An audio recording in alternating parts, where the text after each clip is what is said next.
पवार साहेबांची भेट घेतली काय तुम्ही तुतारी फुकाच्या मार्गावर आहात?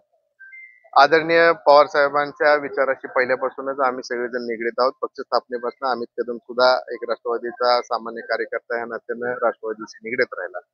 ज्या राजकीय मधल्या काळामधल्या ज्या स्थित्यंतरे घडली त्या अनुषंगानं सुद्धा राष्ट्रवादी काँग्रेस पक्षाची विचारधारा कधी आम्ही सोडली नव्हती, ती सोडणारही नाही.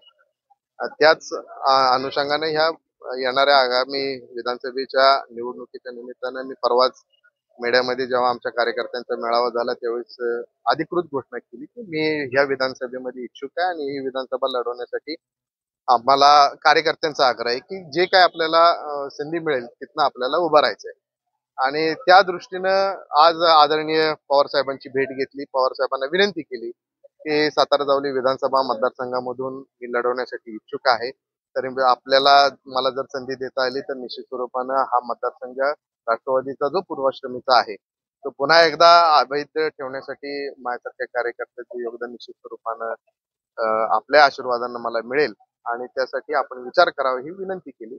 आणि साहेबांनी सांगितलं की तुमचा जो काही माझी व्यक्तिगत माहिती होती ती सांगितली. साहेब म्हणले माझ्याकडे तुमची व्यक्तिगत माहिती आहे. त्या अनुषंगानं येणाऱ्या कालावधीमधली जी काही राजकीय भूमिका आहे ती स्पष्टता कुठेतरी मांडली पाहिजे आणि आदरणीय साहेबांच्या विचाराशी निगडीत होऊन पुन्हा एकदा हा तालुका हा जिल्हा राष्ट्रवादीमुळे कसा होईल यासाठी प्रयत्न करायचा माझा आग्रह आहे. कोणत्या राष्ट्रवादी?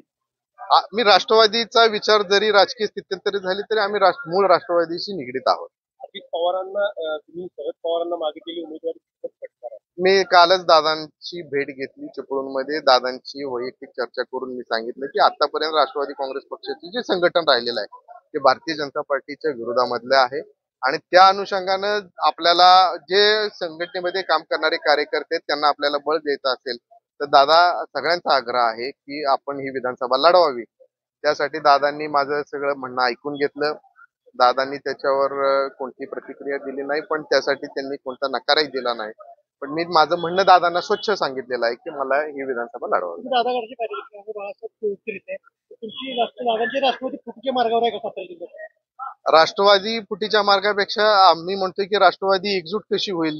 दोन्ही घर जरी एकत्र असलं तर ते कुठं असलं कोणी ह्या घरातला भाऊ असला त्या घरातला भाऊ असला तरी विचार एकच आहे राष्ट्रवादीचा असं मला वाटतं. थँक्यू.